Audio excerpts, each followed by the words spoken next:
Jai Jai Shri Chaitanya Jaya Nityananda. Jai Advaita Chandra Jai Gaur Bhakta Vrinda.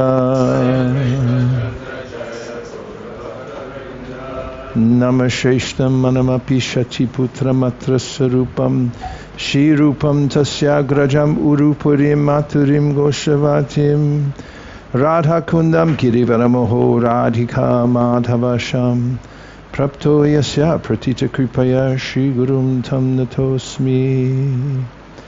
Hey Guru Gyanada Dinabandho Swanandadata Koranaika Sindo Vrindavana Sina Hitavatar Prasida Radha Pranaya Prachara. Okay.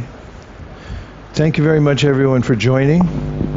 We're continuing our perpetual reading of the Sri Chaitanya Charitamrita, and we're taking up where we left yesterday, and that's in the Madhya Lila, and we're on chapter 3, and the exact verse is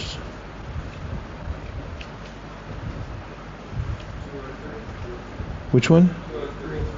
3203. Thank you.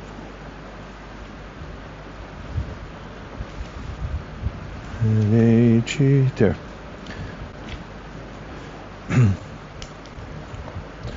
In this way, all the opulences of Advaita Acharya, his faith, devotion, home, riches, and everything else, were successfully utilized in the worship of Lord Chaitanya Mahaprabhu.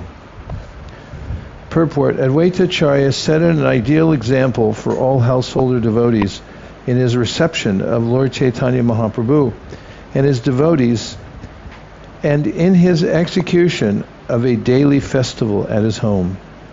If one has the proper means and wealth, he should occasionally invite the devotees of Lord Chaitanya who are engaged in preaching all over the world and hold a festival at home simply by distributing prasadam and talking about Krishna during the day and holding congregational chanting for at least 3 hours in the evening. This procedure must be adopted in all centers of the Krishna consciousness movement. Thus they will daily perform Sankirtan Yajna.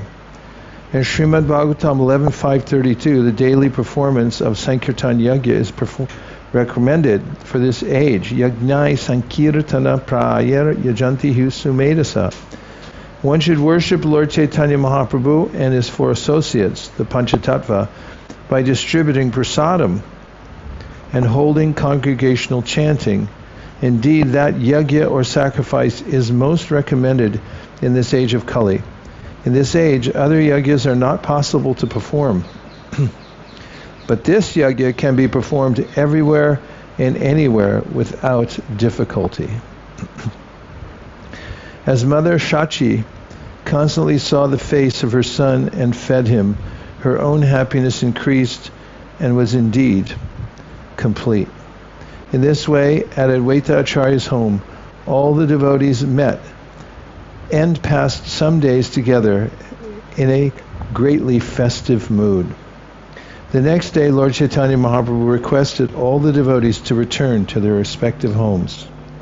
Sri Chaitanya Mahaprabhu also asked them to execute the congregational chanting of the holy name of the Lord at their homes, and he assured them that they would be able to meet him again. Sri Chaitanya Mahaprabhu told them, sometimes you will come to Jagannath Puri and sometimes I shall come bathe in the Ganges. Sri Advaita Acharya sent 4 persons, Nityananda Gosai, Jagadananda Pandit, Damodar Pandit, and Mukunda Datta, to accompany the Lord. After pacifying his mother, Shachimata, Sri Chaitanya Mahaprabhu submitted prayers to her lotus feet. When everything was arranged, Lord Chaitanya Mahaprabhu circumambulated his mother and then started for Jagannath Puri. In the house of Advaita Acharya, there arose tumultuous crying. Sri Chaitanya Mahaprabhu was unaffected. He left swiftly, and Advaita Acharya followed him, weeping. Purport: as Srila Bhaktisiddhanta Saraswati Thakur explains, the word nirapeksha means not being affected by anything material and remaining fixed in the service of the Lord. Sri Chaitanya Mahaprabhu did not very much care for the roaring tumult and cry at the house of Advaita Acharya, which he heard when starting for Jagannath Puri. Worldly moralists may criticize Sri Chaitanya Mahaprabhu for being very cruel, but the Lord did not care for such criticism. As the world teacher of this Krishna consciousness movement, he actually showed that a person seriously engaged in Krishna consciousness, in Krishna consciousness, should not be affected by worldly affection. The best course is to engage in rendering service to the Lord and to become callous to material objectives.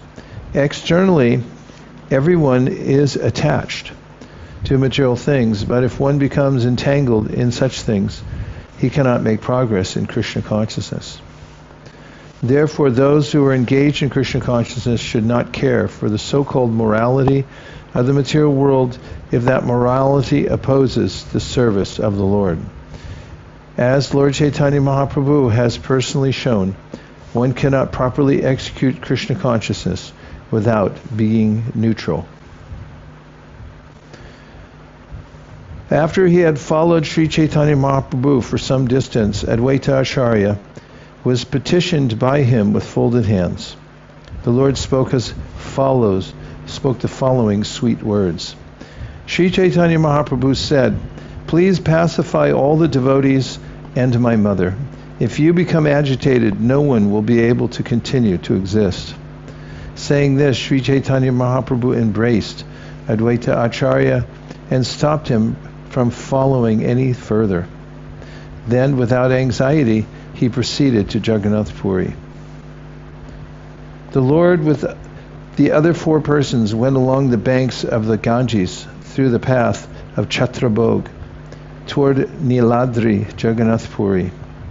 Purport: in the southern section of the Eastern Railway in the district of 24 Paraganas is a station named Magrahata. If one goes to the southeastern side of that station for some 14 miles, there is a place called Jayanagar. About 6 miles south of this Jayanagar station is a village named Chhatrabhog. Sometimes this village is called Kadi. In this village is a deity of Lord Shiva known as Vaidurkanath. A festival takes place there every year during the month of Chaitra, March through April. The festival is known as Nanda Mela. At the present moment, the Ganges does not flow there. On the same railway line is another station known as Baruipur. And near this station is another place called Atisara. Formerly, this village was also situated on the banks of the Ganges. One can go from this village to Panihati, and from there to Varahanagara, north of Calcutta. In those days, the Ganges flowed to the south of Calcutta through Kalighat, which is still known as Adi Ganga. From Baruipur, the Ganges branched out and flowed through Diamond Harbor near the Mathurapur police station. It is to be noted that Sri Chaitanya Mahaprabhu passed through all these places on his way to Jagannath Puri. Text 217. In his book known as Chaitanya Mangal, Chaitanya Bhagavat, Vrindavan Das Thakur has elaborately described the Lord's passage to Jagannath Puri.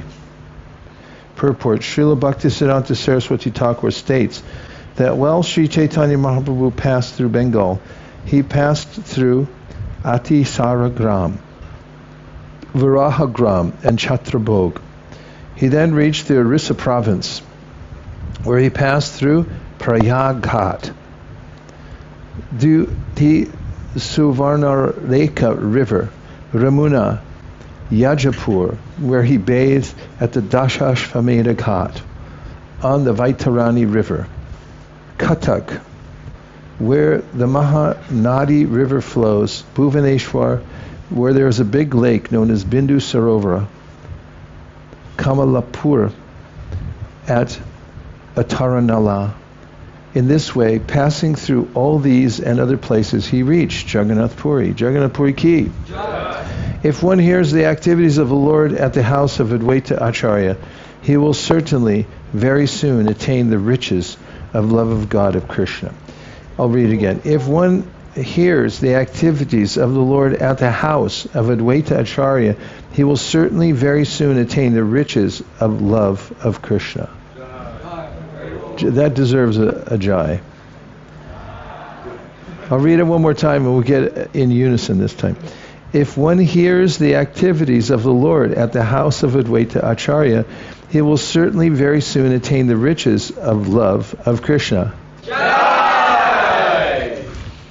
Praying at the lotus feet of Sri Rupa and Sri Raghunath, always desiring their mercy, I, Krishnadas, narrate Sri Chaitanya Charitamrita, following in their footsteps. Thus end the Bhaktivedanta purports to Sri Chaitanya Charitamrita Madhya Lila, 3rd chapter, describing Lord Chaitanya Mahaprabhu's stay at the house of Advaita Acharya, his acceptance of the sannyas order, and observation of daily festivals at Advaita Acharya's house, his congregational chanting of the holy name of the Lord, and his feasting with all the devotees. Bravo! Jai, Jai! Sadhu, Sadhu!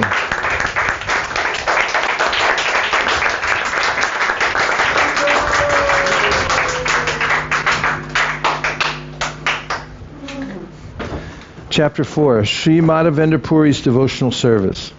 In his Amrita Pravaha Bhashya, Srila Bhaktivinoda Thakur gives the following summary of the 4th chapter.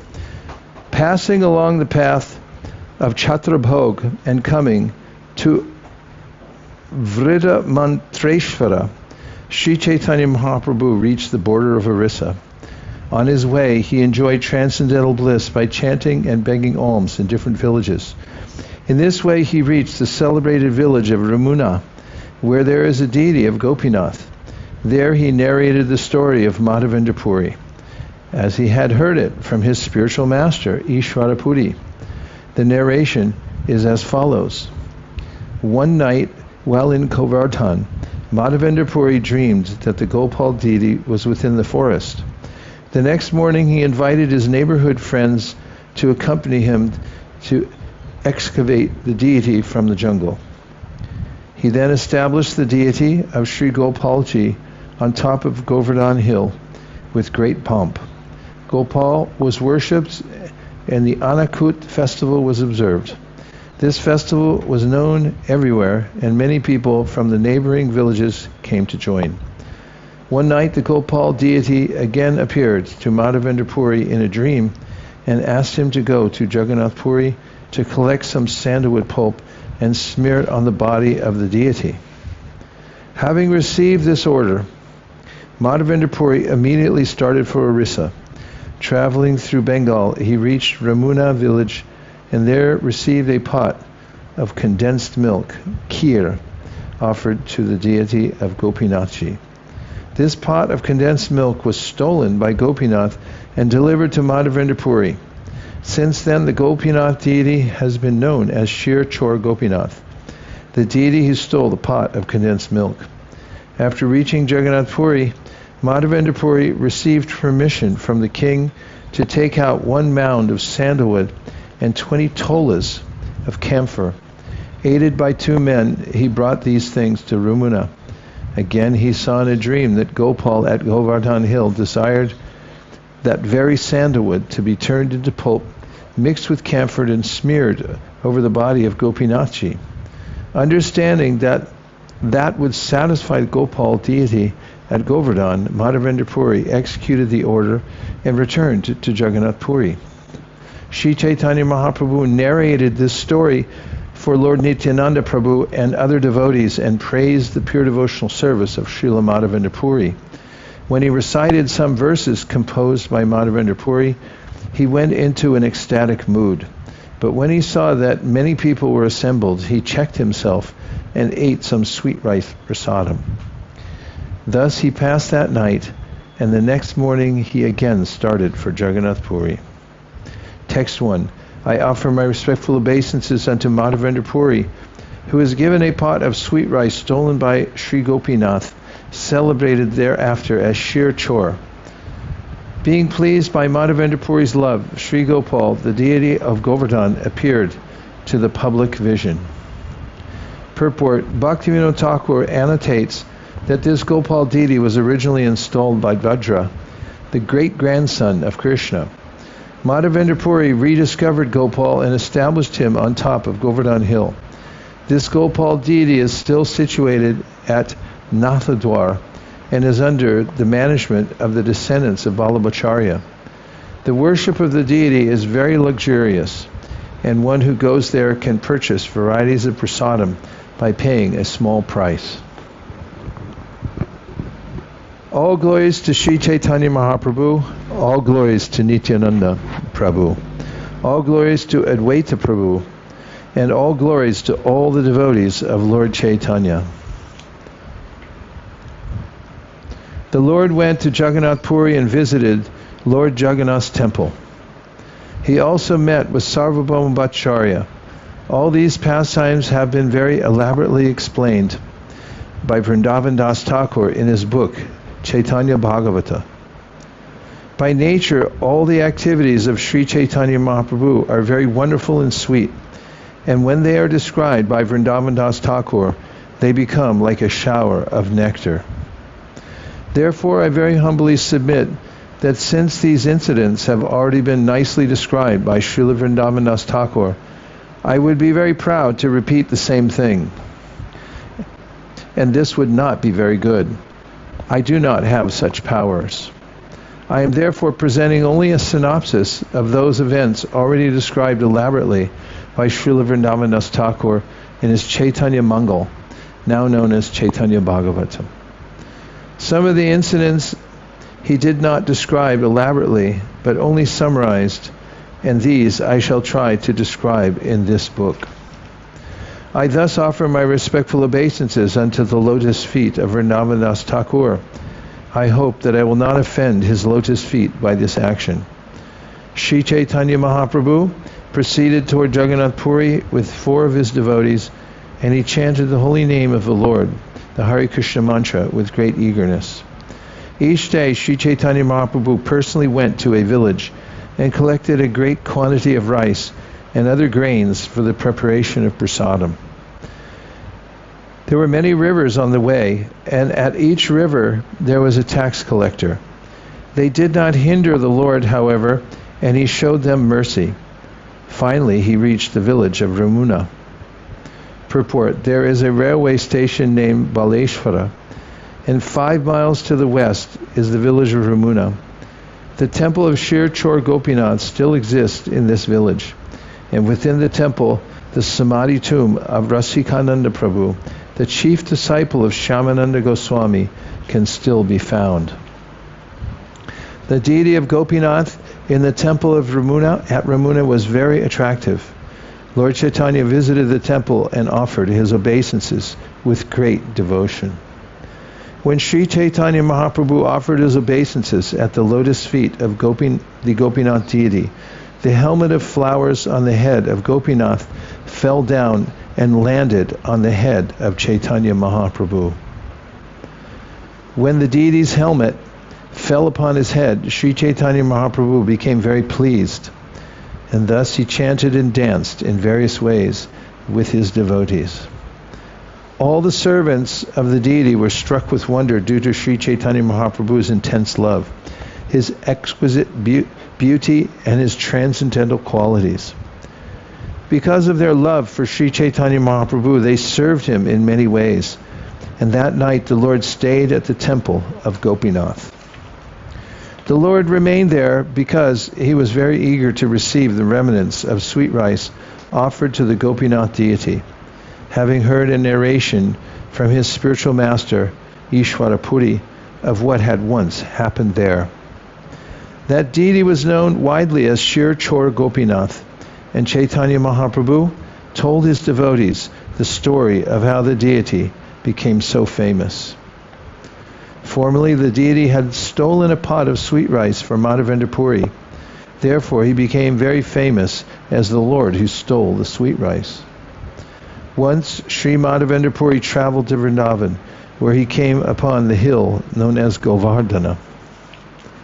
Madhavendra Puri was almost mad in his ecstasy of love of Godhead, and he did not know whether it was day or night.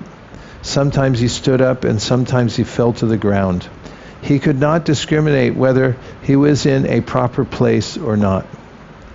After circumambulating the hill, Sri Madhavendra Puri went to Govindakund and took his bath, and then sat beneath a tree to take his evening rest. While he was sitting beneath a tree, an unknown cowherd boy came with a pot of milk, placed it before Madhavendra Puri, and smiling addressed him as follows.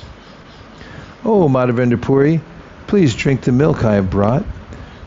Why don't you beg some food to eat? What kind of meditation are you undergoing?" When he saw the beauty of that boy, Madhavendra Puri became very satisfied. Hearing his sweet words, he forgot all hunger and thirst. Madhavendra Puri said, "Who are you? Where do you reside? And how did you know that I was fasting?" The boy replied, "Sir, I am a cowherd boy, and I reside in this village. In my village, no one fasts. In this village, a person can beg food from others and thus eat. Some people drink only milk. But if a person does not ask anyone for food, I supply him all his eatables. The women who come here to take water saw you, and they supplied me with this milk and sent me to you." The boy continued, "I must go very soon to milk the cows, but I shall return and take back this milk pot from you." Saying this, the boy left the place. Indeed, he suddenly could be seen no more, and Madhavendra Puri's heart was filled with wonder.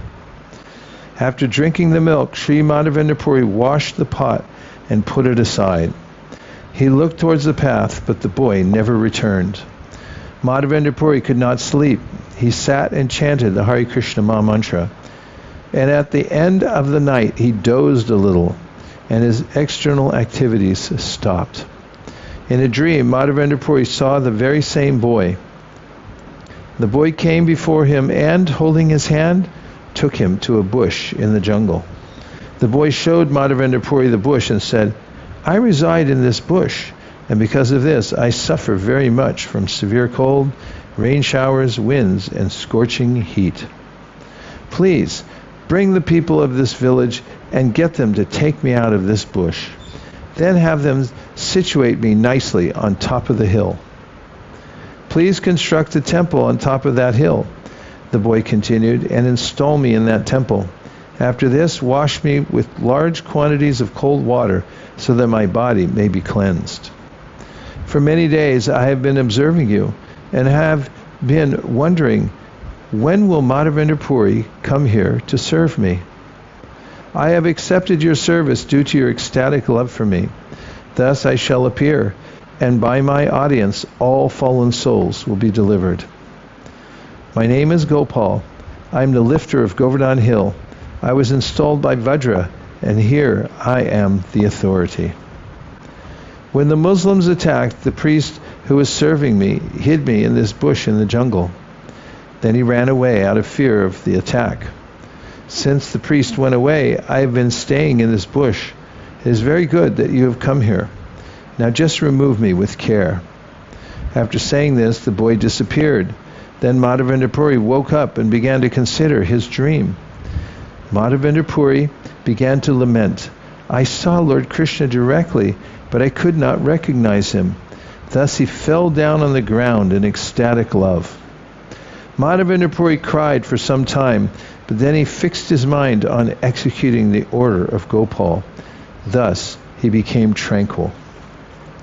After taking his morning bath, Madhavendra Puri entered the village and assembled all the people. Then he spoke as follows. "The proprietor of this village, Govardhan, is lying in the bushes. Let us go there and rescue him from that place." The bushes are very dense, and we will not be able to enter the jungle. Therefore take choppers and spades to clear the way." After hearing this, all the people accompanied Madhavendra Puri with great pleasure. According to his directions, they cut down bushes, cleared a path, and entered the jungle. When they saw the deity covered with dirt and grass, they were all struck with wonder and pleasure. After they had cleansed the body of the deity, some of them said, "The deity is very heavy. No single person can move him." Since the deity was very heavy, some of the stronger men assembled to carry him to the top of the hill. Madhavendra Puri also went there. A big stone was made into a throne, and the deity was installed upon it. Another big stone was placed behind the deity for support. All the Brahmana priests of the village gathered together with 9 water pots, and water from Govindakund lake was brought there and filtered. When the deity was being installed, 900 pots of water were brought from Govindakund. There were musical sounds of bugles and drums and the singing of women. During the festival, at the installation ceremony, some people sang and some danced. All the milk, yogurt, and clarified butter in the village was brought to the festival. Various foods and sweetmeats, as well as other kinds of presentations, were brought there. I'm unable to describe all these. The villagers brought a large quantity of tulsi leaves, flowers, and various kinds of garments. Then Sri Madhavendra Puri personally began the Abhishek bathing ceremony. In the Hari Bhakti Vilas, 6th Vilas, verse 30, it is stated that the deity should be bathed in water mixed with yogurt and milk, accompanied by the sounds of conch shells, bells, and other instruments, and the chanting of the mantra, Om Namo Bhagavate Vasudevaya Namaha, as well as the chanting of the Brahma Sanhita, verses beginning Chintamani Prakara Sadmasu Kalpavriksha Lakshavriteshu Surabir Abhipalayantam. You got your phone? You have your phone with you? Take a little video and a few pictures of everybody assembled here and out there. Okay. We'll just keep going in Martin Scorsese. After the inauspicious things were driven away by the chanting of the mantra, the deity's bathing ceremony started. First, the deity was massaged with a large quantity of oil so that his body became very glossy. After the first bathing, further bathings were conducted with Panchagavya and then with Panchamrita. Then the Mahasnan was performed with ghee and water, which had been brought in 100 pots. Purport: the ingredients of Panchagavya are milk, yogurt, ghee, clarified butter, cow urine, and cow dung. And outside. All these items come from the cow, and take pictures too. Therefore, we can just imagine how important the cow is, since its urine and stool are required for bathing the deity. The Panchamrita consists of 5 kinds of nectar: yogurt, milk, ghee, honey, and sugar. The major portion of this preparation also comes from the cow. To make it more palatable, sugar and honey are added. After the Mahasnan was finished, the deity was again massaged with scented oil and his body made glossy. Then the last bathing ceremony was performed with scented water kept within a conch shell. Purport: in his commentary on this occasion, Srila Bhaktisiddhanta Saraswati Thakur quotes from the Hari Bhakti Vilas: barley powder, wheat powder, vermilion powder, urd dal powder, and another powder preparation called avata, made by mixing banana powder and ground rice, are applied to the deity's body with a brush made from the hair at the end of a cow's tail. This produces a nice finish. The oil smeared over the body of the deity should be scented. To perform the Mahasnan, at least 2.5 manas, about 24 gallons of water, are needed to pour over the body of the deity. After the body of the deity was cleansed, he was dressed very nicely with new garments. Then sandalwood pulp, tulsi garlands, and other fragrant flower garlands were placed upon the body of the deity. After the bathing ceremony was finished, incense and lamps were burned and all kinds of food offered before the deity. These foods included yogurt, milk, and as many sweetmeats as were received. These foods included yogurt, milk, and as many sweetmeats as were received. The deity was first offered many varieties of food, then scented drinking water in new pots, and then water for washing the mouth. Finally, pan mixed with a variety of spices was offered. After the last offering of tambula and pan, Bhoga Artik was performed.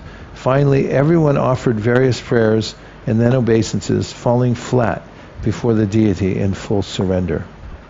As soon as the people of the village had understood that the deity was going to be installed, they had brought their entire stocks of rice, dal, and wheat flour.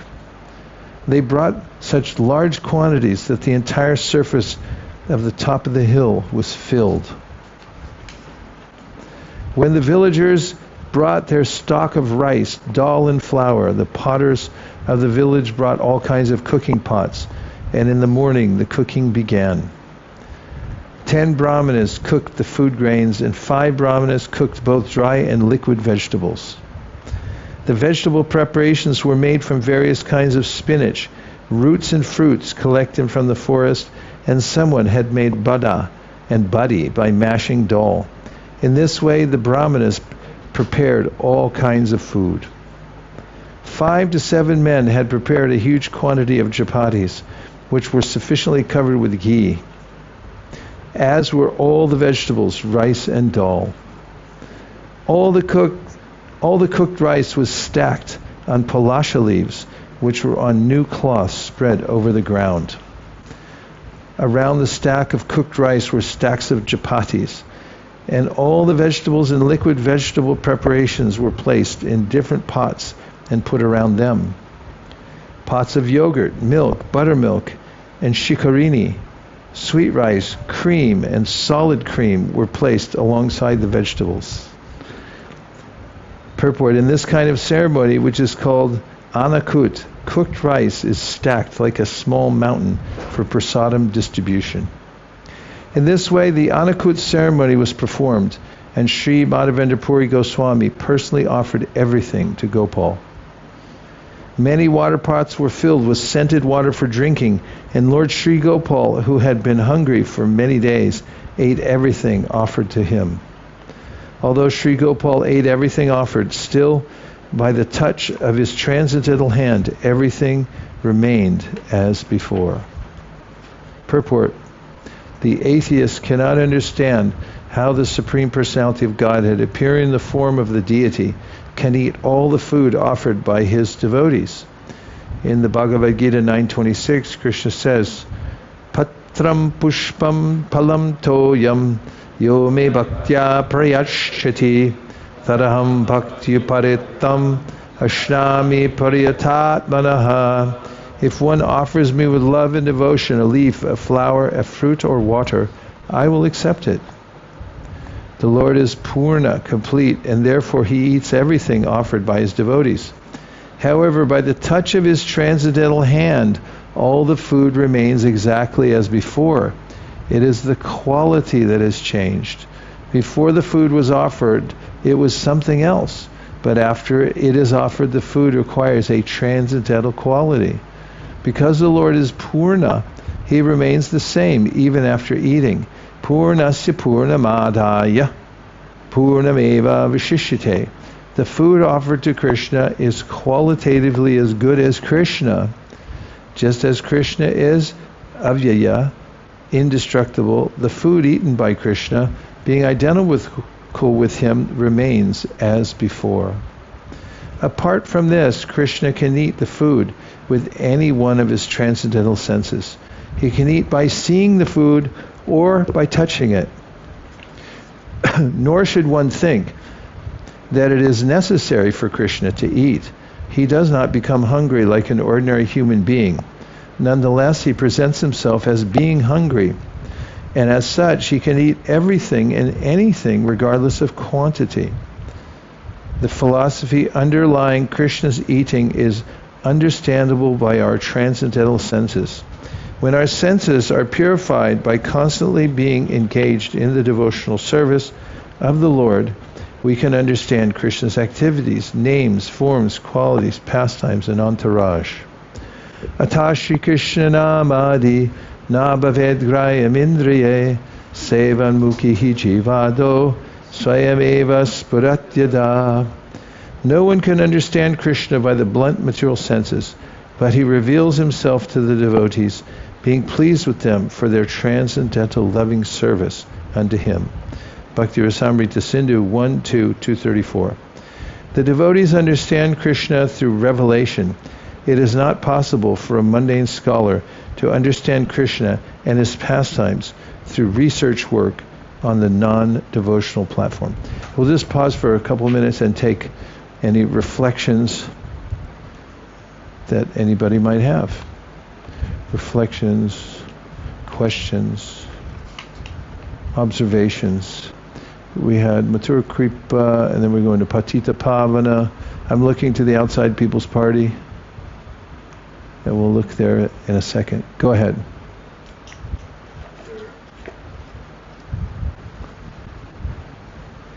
Hare Krishna. After Madhavendra Puri had realized that he didn't recognize Gopal, at first he started lamenting. And there's a verse, it says, Madhavendra Puri cried for some time, but then he fixed his mind on executing the order of Gopal, and thus he became tranquil. So at first he was bewildered and he was lamenting, but by fixing on the order they received from Gopal, then he was able to become more That's calm. so practical and helpful.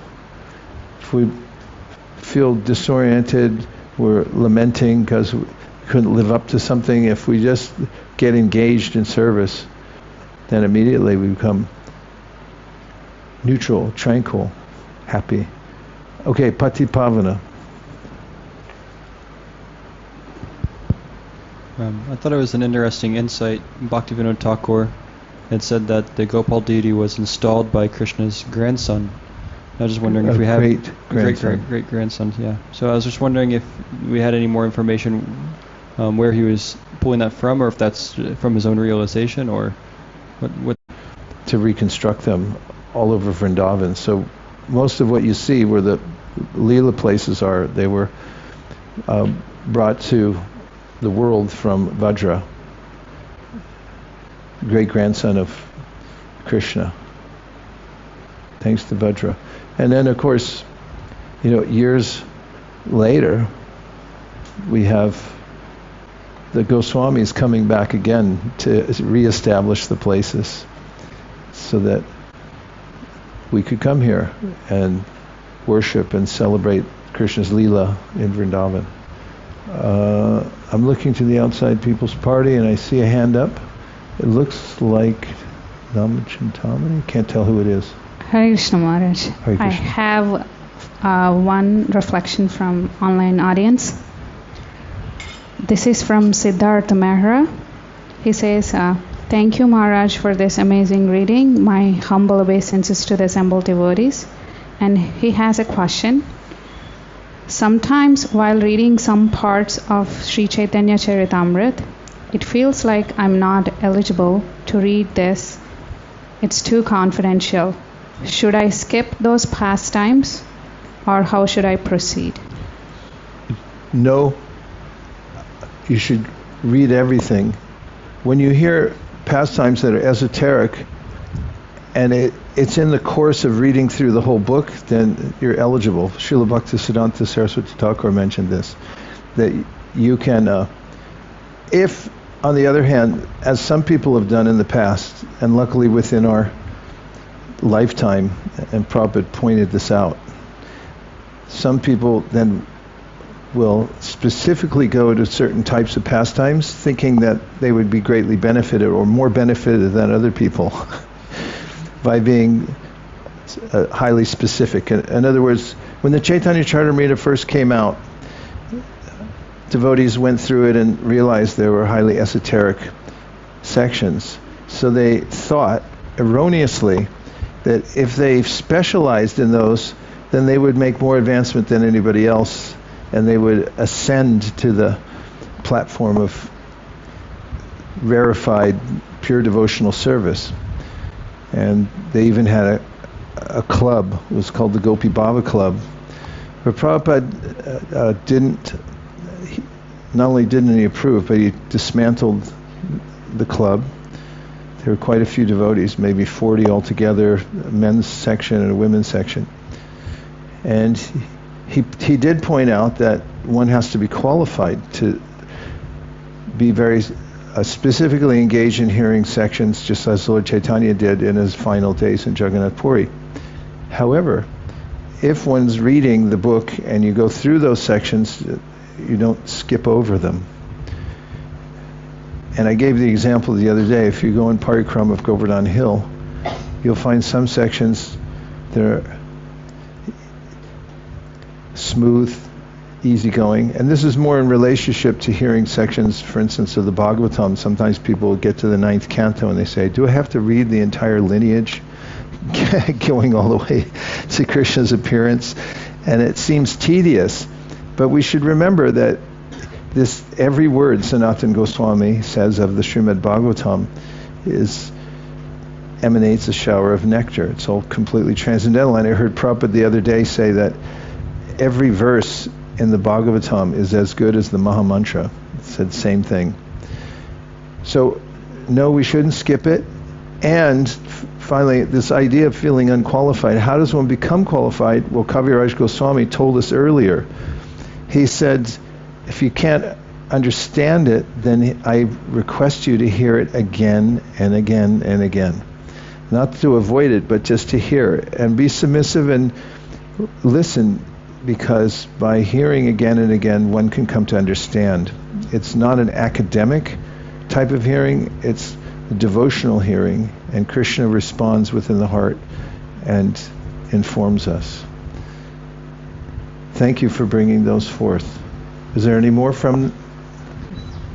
There's two more from the outside People's Party, and then we're going to Eka Chakra, and I see Mukharvind. Maharaj, I have one reflection and question. So reflection is that we were recently remembering the verses from the 10th Canto, in which that says that Śrīmad Gridan Samsmarayam Suchintayan Namani Rupani Cha Mangalani Te Kriyasu Yattva Charana Ravindayo Avishta Chetanu Bhuvaya Kalpate. So that Kriyasu, or the manual labor, and this section what we read recently, it says that how much manual labor the devotees went through to worship, and it is saying that how bhakti is different than all the just jnani or impersonal path, that there is a lot of manual labor is required, and that is approved in the Shastra is the what is the process is involved. In building the temple and assembling that community in the temple for Gopinath, right? The Gopalji, the bathing yes. ceremony. Yes, nice points. And there was one. Yes, go ahead. And the question I had, it's really warming to see that how again and again Krishnadas Kavirāja Gosvāmī bring that point that he is not trying to supersede Vrindavan Das Thakur while he is describing and skipping. Is there any reason that he again and again brings the point like... it's Vaishnava etiquette. Should be really careful not to supersede previous acharyas. Vallabhacharya was a great scholar, and he had some opinions about the writings of Sridhar Swami, which a lot of people can, because he was in a different era, and people from different eras may speak in different ways that don't jive with the present era. And as he began giving commentary that he, Vallabhacharya, thought was better, for his own words, than Sridhar Swami's, Mahaprabhu covered his ears and said, la, la, la, la. And he wouldn't entertain it. He didn't want to hear it. And this is the etiquette. We're very careful about those who have walked before us and judging them or trying to do better than them. Of course, we should always try to do the best we can, but we should remember that we are following in the footsteps, and therefore he's exhibiting this Vaishnava etiquette. It's not what we do, it's how we do it that counts. And there was one more from outside People's Party. Yes, go ahead. Hare Krishna, Guru Maharaj. This reflection on the last verse that we read, part of the sentence says that Krishna reveals himself to the devotees. The devotees understand Krishna through revelation. And in this context, we're also reminded of an anecdote where, similar to how Kṛṣṇa Gopinath revealed the glory of Madhavendra Puri, the glory of His Holiness Gaur Govind Swami Maharaj was also revealed when he visited the same deity. He visited the Kṛṣṇa Gopinath temple, and the disciples of Maharaj, they were trying to arrange for a garland from Kṛṣṇa Gopinath for Maharaj, but the priest had denied because he didn't know who he was and all that. But when Maharaj came in front of the deity, the garland just fell from Kṛṣṇa Gopinath. The priest adjusted it again and it fell again. And then the priest understood that this is a great personality, and he gave that garland to Gaur Govind Swami Maharaj. Haribo! Thank you very much. Ekachakra for the close. One quick reflection and a question. I liked how Prabhupada specifically said we should do kirtan for at least 3 hours every evening. And then my question you touched on with Madhavendra, I was wondering, in the idea of reading everything, not skipping anything, should we also be reading the Chaitanya Bhagavat? How do we balance the two, if so, and other works that are referenced? Is that considered part of hearing over and over, because he's recommending we familiarize ourselves with that work, it seems?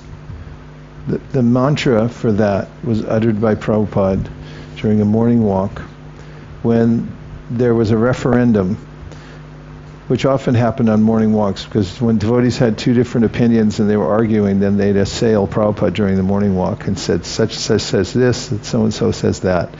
So the recording is there. It was in a slightly different context, but I can relate it to what you're asking. And that was that the devotees, when they first came to India, they found, there's lots of scriptures around. And they started collecting them. And they were showing up in the ashram, because everybody lived in the ashram. And the temple president at the time said, nope, can't keep these here. We can only have the books that Prabhupada made.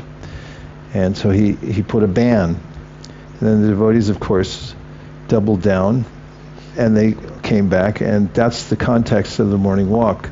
So the devotees were asking Prabhupada about this situation, and some presented the case that our temple president has banned us from reading these other books. And the temple president started to object. He said, well, I haven't banned, but Prabhupada... and then the other one said, but the temple president is saying that we shouldn't read the books of the previous acharyas. Then Prabhupada says, no, I have said you should read the books of the previous acharyas, but you should first assimilate what you already have. And that's the mantra. First assimilate what you already have. So if one were to assimilate Bhagavad Gita as it is, the Chaitanya Charitamrita and the Śrīmad-Bhāgavatam, what would that look like? And how long would it take? And how would the assimilation process take place? You could read those books several times each, maybe 30 times each. And you might discover as you're reading that you haven't assimilated it all, and there's a lot more in there than you thought. Chaitanya Bhagavat is a Vaishnava standard and classic. That's what Kavirāja Gosvāmī keeps saying. He already wrote this. It's the best of the best, and it's just slightly different style because it's meant more for popular reading. That's why he says, there's a lot of people are complaining, now you made it very academic. There's a lot of Sanskrit in it and things. So Chaitanya Bhagavat is something that it's in our Vaishnava canon. We should definitely read that. But just be careful, because there's so many things you can read, but if you skip over the things that you already have, you may become more generalized and not as absorbed in the mood in which Prabhupada wrote and the very specific things that he put forward. So take more time, like you're doing now, and we're doing now, right? We're assimilating. Okay, I'm going to continue. Is everyone okay to go a little more? Little something? Okay, here we go. We're at Madhya Lila, chapter 4, Sri Madhavendra Puri's devotional service, taking up at text number 78. How Gopal ate everything while the food remained the same was transcendentally perceived by Madhavendra Puri Gosvāmī. Nothing remains a secret to the devotees of the Lord. The wonderful festival and installation of Sri Gopalji was arranged in one day. Certainly all this was accomplished by the potency of Gopal. No one but a devotee can understand this. Purport: the Krishna consciousness movement has spread all over the world within a very short time, within 5 years. And mundane people are very much astonished at this. However, by the grace of Lord Sri Chaitanya Mahaprabhu, we understand that everything is possible by the grace of Krishna. Why does Krishna have to take 5 years? In 5 days, he can spread his name and fame all over the world like wildfire. Those who have faith in and devotion to Krishna can understand that these things happen so wonderfully by the grace of Sri Chaitanya Mahaprabhu. We are simply instruments. In the fierce battle of Kurukshetra, Arjuna was victorious within 18 days simply because Krishna's grace was on his side. Yatra Yogeshvara Krishno Yatra Partho Dhanurdhana Tatra Shir Vijayo Bhutir Dhruva Nitir Matir Mama. Wherever there is Krishna, the master of all mystics, and wherever there is Arjuna, the supreme archer, there will also certainly be opulence, victory, extraordinary power, and morality. That is my opinion. If the preachers in our Krishna consciousness movement are sincere devotees of Krishna, Krishna will always be with them because he is very kind and favorable to all his devotees. Just as Arjuna and Krishna were victorious in the battle of Kurukshetra, this Krishna consciousness movement will surely emerge victorious if we but remain sincere devotees of the Lord and serve the Lord according to the advice of the predecessors, the 6 Goswamis and other devotees of the Lord. As Narottam Das Thakur has stated, Tanderab Charana Sevi Bhakta Sanivas Janame Janame Hoy E Abhilash. The Krishna consciousness devotees must always desire to remain in the society of devotees. Bhakta Sanivas. They cannot go outside the Krishna conscious society or movement. Within the society we must try to serve the predecessors by preaching Chaitanya Mahaprabhu's cult and spreading his name and fame all over the world. If we attempt this seriously within the society, it will be successfully done. There is no question of estimating how this will happen in the mundane sense, but without a doubt it happens by the grace of Krishna. One other footnote to your question, Ekachakra. So there's a difference in quality of many of these literatures that may be available. You can go to Loi Bazaar, and at Rasa Bihari Lal's you can find many, many books. They know how to make a book cover and a nice looking pages.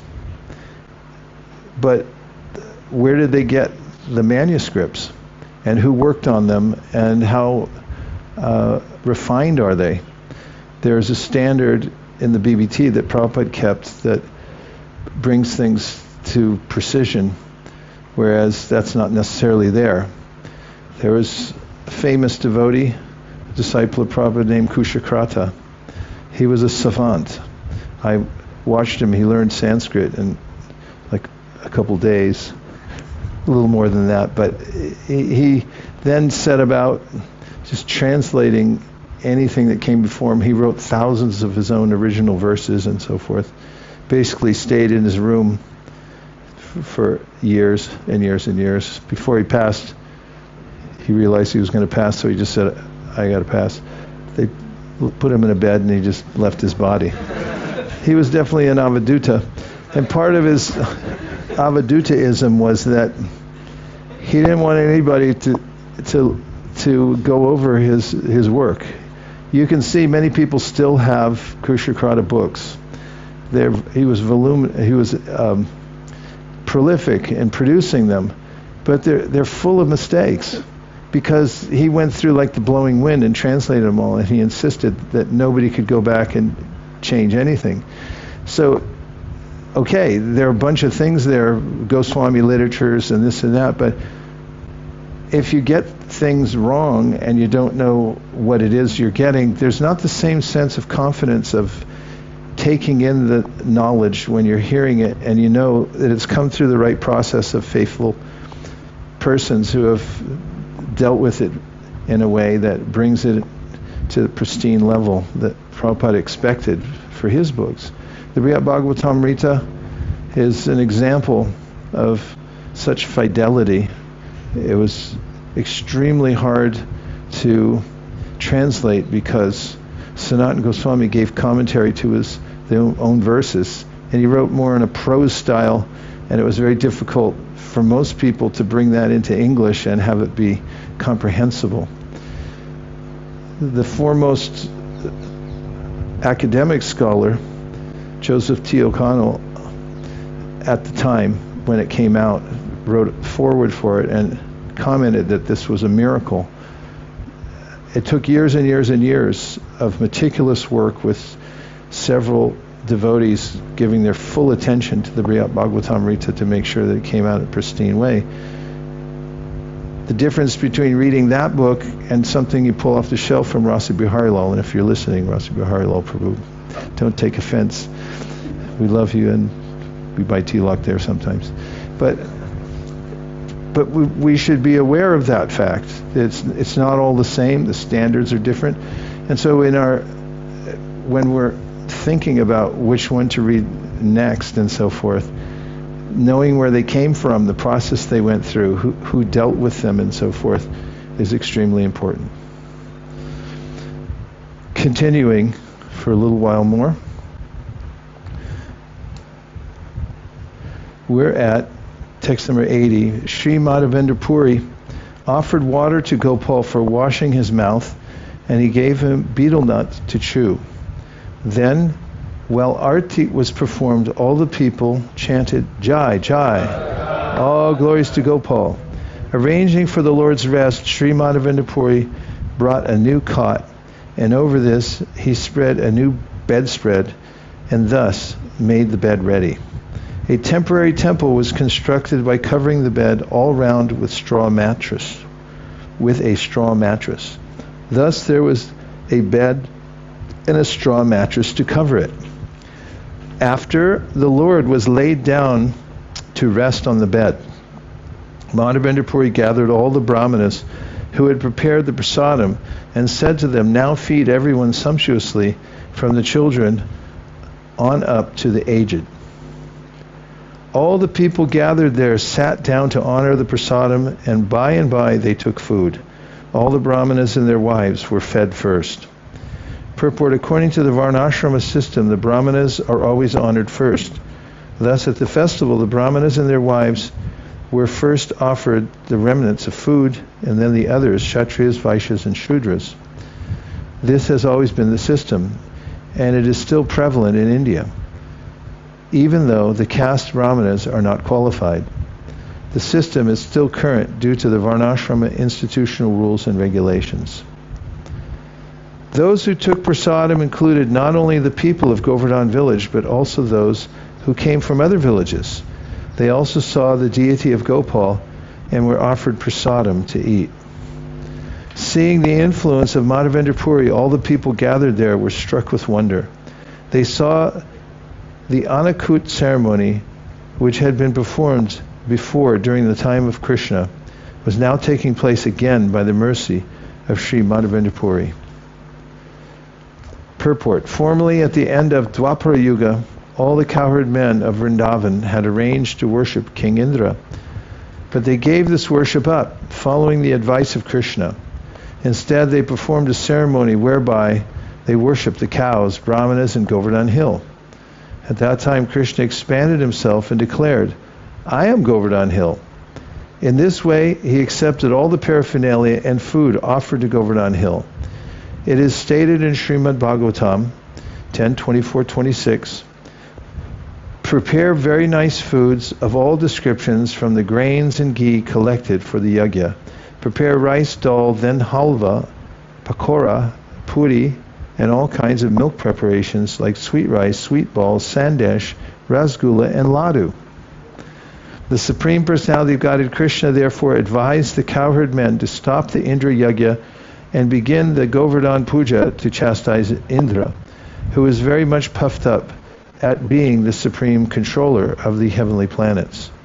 The honest and simple cowherd men, headed by Nanda Maharaj, accepted Kṛṣṇa's proposal and executed in detail everything he advised.